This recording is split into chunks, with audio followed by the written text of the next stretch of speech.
కేంద్ర కేబినెట్ లో రాష్ట్రం నుంచి ఎవరికి ప్రాతినిధ్యం కల్పించాలి అనేది అధినాయకత్వ నిర్ణయం తీసుకుంటుందని అన్నారు రాజమండ్రి ఎంపీ దగ్గుబాటి పురంధేశ్వరి. రాష్ట్రంలో బీజేపీ, టీడీపీ, జనసేన కూటమి సమిష్టి కృషితో ఘన విజయం సాధించడం జరిగిందన్నారు ఆమె. ఎన్డీఏ కూటమికి పట్టం కట్టిన ప్రజలకు కృతజ్ఞతలు తెలియజేసిన ఎంపీ పురంధేశ్వరితో మా ప్రతినిధి శ్రీనివాస్ ఫేస్ టు ఫేస్.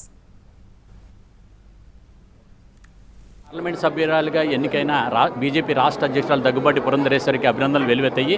గెలుపు పట్ల ఏ విధంగా హర్షం వ్యక్తం చేస్తున్నారో అడిగి తెలుసుకుందాం. అమ్మా, ఎలాగా గెలుపు ఏ విధంగా హర్షం వ్యక్తం? ఇది నిజంగా ఒక పార్టీ గెలుపు అని చెప్పుకునే కన్నా ప్రజల యొక్క విజయంగా నేనైతే గట్టిగా భావిస్తున్నాను. ఏదైతే గడిచిన 5 సంవత్సరాల కాలంగా ఒక ప్రజా వ్యతిరేక ప్రభుత్వ పాలనని చూశారు ప్రజలు, ఆ ప్రభుత్వానికి ఆ పాలనకి చర్మగీతం పాడుతూ ఇవాళ నిజంగా ప్రజా సంక్షేమానికి మరియు రాష్ట్ర అభివృద్ధికి పెద్దపీట వేసేటువంటి కూటమి. ఎందుకంటే ఈ 3 పార్టీలు కూడా అభివృద్ధికి సంక్షేమానికి కట్టుబడి ఉన్నటువంటి సందర్భంలో ఈ కూటమికి ప్రజలందరూ కూడా దీవెనలు అందించారు. ఇంత అనూహ్యమైనటువంటి విజయం మేము సాధించగలిగామంటే కార్యకర్తల యొక్క సహకారం లేనిదే ఇది కష్టం అని చెప్పి మాకు తెలుసు.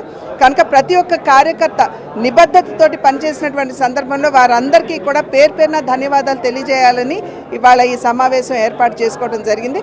చాలా చక్కగా ఈ 3 పార్టీలకు సంబంధించినటువంటి నాయకులు, కార్యకర్తలు మంచి సమన్వయంతో ముందుకు వెళ్ళినటువంటి సందర్భంలో ఇది నిజంగా ఒక క్లాసిక్ ఎగ్జాంపుల్గా నేను భావిస్తున్నాను. కేంద్ర కేబినెట్లో ఈసారి రాష్ట్రం నుంచి ఏమన్నా ప్రాతినిధ్యం?